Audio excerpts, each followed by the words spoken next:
Hi hello welcome to Kiran TV news. మొత్తానికి బట్ట బయలైపోయింది. కథ అడ్డం తిరిగిపోయిందని చెప్పాలి. ఏదో చేద్దాం అనుకుంటే ఇంకేదో అయింది. ఎవరినో ఇరికిద్దాం అనుకుంటే తనే ఇరుక్కుపోయింది.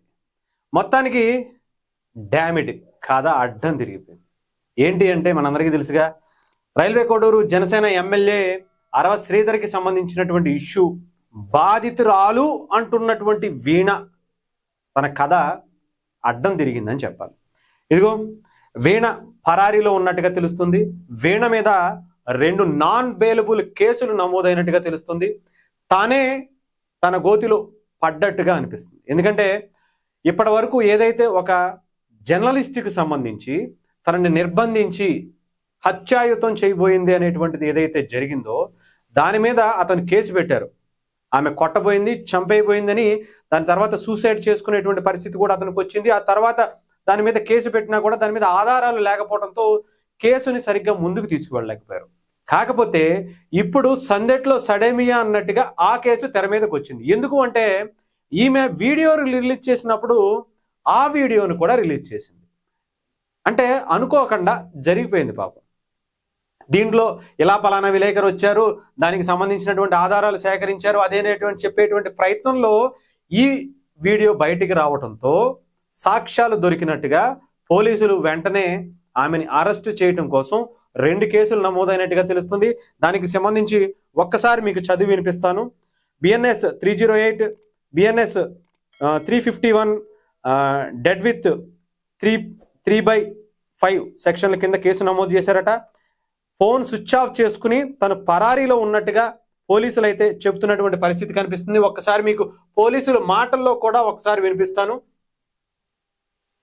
అక్కడ ఆ స్టేషన్ కి సంబంధించినటువంటి ఎస్ఐ గారు కూడా మాట్లాడుతున్నటువంటి పరిస్థితి.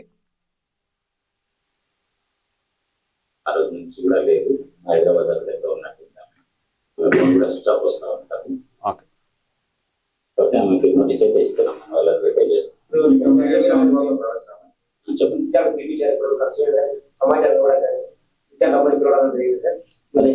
ఆమె లొకేషన్ చూస్తున్నాం. ఆమె అందుబాటులో లేదు, ఆ రోజు నుంచి కూడా లేదు. హైదరాబాద్ దగ్గర ఉన్నట్టు ఆమె ఫోన్ కూడా స్విచ్ ఆఫ్ వస్తూ ఉంటారు. కాబట్టి ఆమెకి నోటీస్ అయితే ఇస్తున్నాం, వాళ్ళకి వెరిఫై చేస్తున్నాం. ఆమె అందుబాటులో వచ్చినప్పుడు నోటీస్ రిటర్న్ గా ఇస్తాం. ఆమె ఎక్కడికైనా రమ్మని వస్తే అక్కడికైనా పోయిస్తాం, లేదా ఆమె స్టేషన్కి వచ్చినా కూడా అక్కడైనా తీసుకొని ఆమె ఆధారాలు మాట్లాడచ్చు.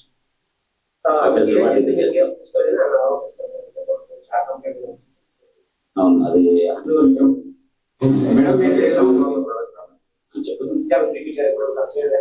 ఇది ఒక కేసు అయితే ఇంకొక కేసు ఆమె మీద పడింది.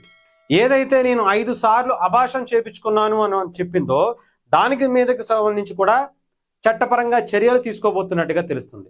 ఎందుకంటే అబార్షన్ చేపించుకోవటం అనేది చట్టరీత్యా నేరం కాబట్టి. అంతేకాదు దానికి సంబంధించి ఏ పేరైతే హాస్పిటల్ పేరు చెప్పిందో మనం అడిగాం, చాలా క్లియర్గా అడిగాం. ఏ హాస్పిటల్లో చేయించుకున్నారు మేడం మీరు అబార్షన్, దాని తాలూకా ఏమన్నా పేర్లు చెప్తారా అని అంటే ఆమె చెప్పినటువంటి పరిస్థితి, దానికి సంబంధించి ఒక్కసారి అవి కూడా మీకు వినిపించే ప్రయత్నం చేస్తాం. ఇవి మనం మొన్న అడిగినప్పుడు ఆమె చెప్పినటువంటిది.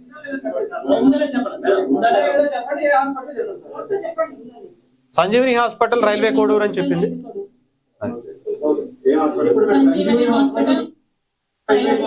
ఫస్ట్ అబార్షన్ వాళ్ళ ఫ్రెండ్ టాబ్లెట్ పంపిస్తే అందరు నాకు ఇచ్చారు, నేను వేసుకున్నాను. సెకండ్ థర్డ్ నాకు సంజీవని హాస్పిటల్స్ లో జరిగింది. అక్కడ మా పైన వచ్చిన ఆరోపణ ఏదంటే మా హాస్పిటల్లో అబార్షన్ చేశామని ఆరోపణ వచ్చింది. అది అసత్యం అండి. మేము ఎటువంటి అబార్షన్లు చేయలేదు. హర్షవీణ అనే వ్యక్తి 29 వయసు గల ఆవిడ మా దగ్గరికి 5/9/2025 11:30కి కన్సల్టేషన్ కోసం అపాయింట్మెంట్ తీసుకున్నారు. 12:30 కల్లా ఆవిడ వెళ్ళిపోయినారు. మేము ఎటువంటి సర్జరీ కానీ సిజేరియన్ కానీ అబార్షన్ కానీ ఆవిడకి ఏదీ చేయలేదు సార్. అంటే అబార్షన్ చేయలేదు. అబార్షన్ చేసేటట్టుంటే మేము ప్రతిదీను రికార్డెడ్ గా కోర్టులో రాస్తాము. మేము కిట్ అమ్మిన విషయం అయితే వాస్తవము. 5వ తేదీన హర్షవీణ గారికి అమ్మిన విషయం వాస్తవము. ఇది మా ఓటీ రిజిస్టర్. అంటే ప్రతి కేసు, కనీసం కుట్టు వేసిన కేసు కూడా మేము ఖచ్చితంగా మేము రికార్డ్ చేస్తాము. ఆవిడ వచ్చిన టైమింగ్ ఇది ఒక కేసు అయితే, ఏదైతే ఇంకొక కేసు కూడా బయటపడింది. అంటే చెప్తున్నాను కదా, మొత్తానికి మీద పడిపోయాయి అని చెప్పాలి. ఏదో చేద్దాం అనుకుంటే ఇంకేదో జరిగింది. ఎవరినో ఇరికిద్దాం అనుకుంటే ఆమె మొత్తానికి ఆమె జీవితాన్ని బయట పెట్టుకున్నట్టుగా కనిపిస్తా ఉంది. దానికి సంబంధించి ఇంకొకటి మీకు చూపించేటువంటి ప్రయత్నం చేస్తాను. ఇదేంటంటే తన ఫస్ట్ మ్యారేజ్కి సంబంధించి, సెకండ్ మ్యారేజ్కి సంబంధించి, ఇప్పుడు వచ్చేటువంటి దానికి సంబంధించి అన్నీ కూడా తన మీద కేసులు నమోదైనట్టుగా బద్వేల్ పిఎస్లో వైఎస్ఆర్ కడప జిల్లా బద్వేల్ 2018 సంవత్సరంలో 11వ తారీఖు 9వ నెల 2018 సెక్షన్స్ 498 ఐపీసీ సెక్షన్ కింద నమోదైనటువంటి డీటెయిల్స్ ఇక్కడ. ఇగో సంసాని భవానీ శంకర్ ఇతను కేసు పెట్టినట్టుగా తెలుస్తోంది. ఎవరి మీద అంటే సంసాని భవానీ శంకర్ తన మీద కేసు పెట్టినట్టుగా తెలుస్తుంది. ఇదిగోండి దానికి సంబంధించి సంసాని భవానీ శంకర్ రాంబాబు విశాఖపట్నానికి సంబంధించినటువంటి వ్యక్తి అనుకుంటా. ఆమె చెప్పింది గతంలో కూడా అక్కడ తనకి సంబంధించినటువంటి ఏయో ఇష్యూస్ ఉన్నాయని చెప్పినట్టుగా కూడా మనకి గుర్తుండొచ్చు. అంతేకాదు ఒక లెటర్ కూడా రాశారు అతను, అంటే పోలీసులకి కంప్లైంట్ ఇచ్చేటప్పుడు ఒక లెటర్ కూడా రాశారు.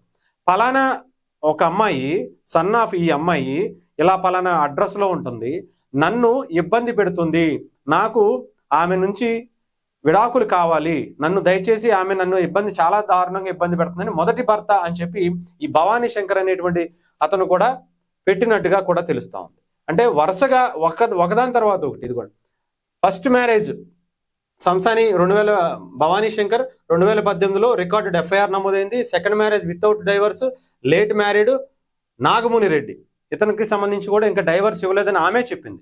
3 సంవత్సరాల నుంచి నేను ఆమె భర్తతో దూరంగా, ఏదైతే నాగముని రెడ్డి ఉన్నారో అతనితో దూరంగా ఉన్నాను అని చెప్తుంది.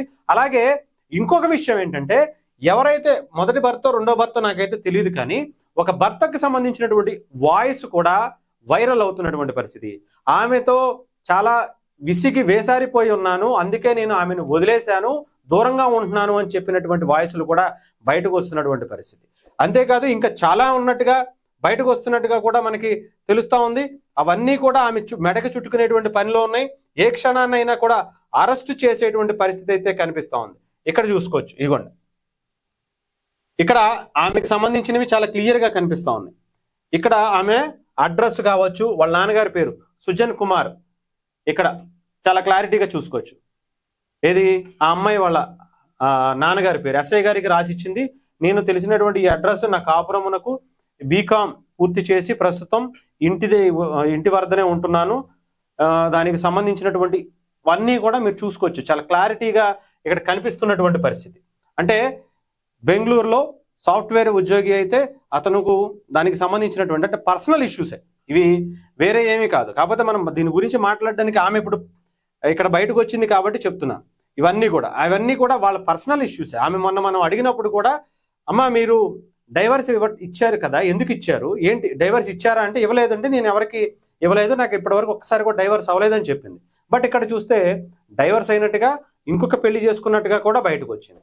అంతేకాదు అతను కేసు పెట్టినట్టుగా కూడా ఇక్కడ బయటకు వచ్చింది. అంటే ఏదో వెనకాల కుట్ర ఉంది, ఏదో ప్లాన్తోనే ఆమె అరవ శ్రీధర్ని అప్రోచ్ అయింది, అరవ శ్రీధర్ని అడ్డు పెట్టుకునేటువంటి ప్రయత్నం చేసింది. అలాగే ఆమె మీద ఉన్నటువంటి 3 కోట్ల రూపాయల స్కామ్ కూడా ఒకటి బయటకు వచ్చింది. సర్జరీ అంటే ఫోర్జరీకి సంబంధించినటువంటి ఒక ఏదైతే డాక్యుమెంట్స్ ఒక ల్యాండ్కి సంబంధించి పర్మిషన్స్కి ఇచ్చిందో అవి కూడా ఫోర్జరీ. దానికి సంబంధించినటువంటి 3 కోట్ల రూపాయలు ఫోన్ పేలు ఇలాంటివి కూడా బయటకు వచ్చినట్టుగా కూడా తెలుస్తూ ఉంది. పూర్తిగా బయటికి రావాల్సినటువంటి పరిస్థితి అయితే ఉంది. చాలా చాలా మల్టిపుల్ కేసులు అయితే ఆమె మీద ఉన్నట్టుగా, ఒక్కసారిగా అవన్నీ బయటకు వస్తున్నట్టుగా ఇవన్నీ కూడా తెలుస్తా ఉన్నాయి. ఇక్కడ అరవ శ్రీధర్ అనేటువంటి వ్యక్తి మంచోడా చెడ్డోడా, అతను ట్రాప్లో ఇరుక్కుపోయాడా, ఇది అది అనేటువంటిది అయితే నేను చెప్పను. ఆమె మంచిదా ఆయన మంచోడా ఇవన్నీ మనకు అనవసరం. అక్కడ నిజాలు చెప్పేటువంటి ప్రయత్నం మాత్రమే చేస్తాను. ఇంకా ప్రాపర్గా ఇన్వెస్టిగేషన్ అయితే చేయాలి, జరగాలి. ఎందుకంటే నిజాలు బయటకు రావాలి. ఇక్కడ జనసేన ఎమ్మెల్యే కాబట్టి తను ఏదో తప్పించేటువంటి ప్రయత్నం మనకు అవసరం లేదు. ఎందుకంటే అతను చేసింది ముమ్మాటికి తప్పే. ఆమె ట్రాప్ చేసినా ఇంకొకటి చేసినా ఇతను అంత బలహీనతంగా ఉంటే గనక డెఫినెట్గా ఎమ్మెల్యే అవ్వకూడదు. నువ్వు వేరే ఏమన్నా పత్యపారాలు ఉంటే పెట్టుకోవాలి, కానీ జనసేన ఎమ్మెల్యే అసలు అవ్వకూడదు. నిగ్రహంగా ఉండాలి. డెఫినెట్గా ఒక బాధ్యత గల పదవిలో ఉన్నప్పుడు చాలా బాధ్యతగా వ్యవహరించాలి. అంతే తప్ప ఇలాంటి ఇంకొకటి కూడా ఆమె ఇంకొక వీడియోను కూడా రిలీజ్ చేసినట్టుగా మనకు తెలుస్తుంది. అరవ శ్రీధర్కి సంబంధించి ఒక వీడియో కారులో కూర్చుని అతను ఏడుస్తూ ఎక్కి ఏడుస్తూ నువ్వు నాకు కావాలి అని చెప్పి బ్లేడ్ పెట్టి కోసుకుంటున్నట్టుగా ఒక వీడియోని ఆమె రిలీజ్ చేసింది. ఇది కూడా ఆమెకి మైనస్సే చేసేటువంటి పరిస్థితి అయితే కనిపిస్తా ఉంది. ఎందుకంటే ఆమె చాలా క్లియర్గా ఆయన అంతలా కావాలి అని అడుగుతున్నాడు, ఆయనతో ఉండాలి అని అనుకుతున్నాడు, అంతే తప్ప నిన్నేదో వదిలేస్తానను ఇంకొకటను భర్తతో ఒకటి డైవర్స్ ఇప్పించి పెళ్లి చేసుకుందాం అనేటువంటి ఆలోచనలో ఉన్నట్టుగా కనిపిస్తా ఉంది. అంతేకాదు ఇది అతనికి ఉన్నటువంటి ప్రేమ అయి ఉండొచ్చు, ఆమెకు పెళ్ళై ఉండొచ్చు, పిల్లలు ఉండొచ్చు, కాకపోతే ఎక్కువగా ఇష్టపడుతున్నాడేమో అని అయితే కూడా అనిపించింది. అక్కడ ఆవిడ్ని వదిలేసే టైప్ అయితే ఇంతలా కోసుకోవాల్సినటువంటి పరిస్థితి అరవ శ్రీధర్కు ఉండకపోవచ్చేమో అనేది కూడా ఆలోచించాల్సినటువంటి పరిస్థితి. అయితే ఇన్ని నెలలు ఉండి వెనక్కి ఎవరు కథ నడిపిస్తున్నారు, ఏం చెయ్యాలని, ఏం పోర్ట్రేట్ చేయాలని, ఎవరి మీద ఈ కుట్ర? జనసేన మీద, పవన్ కళ్యాణ్ గారి మీద, జనసేన ఎమ్మెల్యే అరవ శ్రీధర్ మీదేనా అనేది కూడా చాలా చాలా విచారణ చేయాల్సినటువంటి పరిస్థితి ఉన్నాయి. నిజానిజాలు నిగ్గు తేల్చాల్సినటువంటి పరిస్థితి కూడా ఉంది. చూద్దాం ఏం జరుగుతుందో.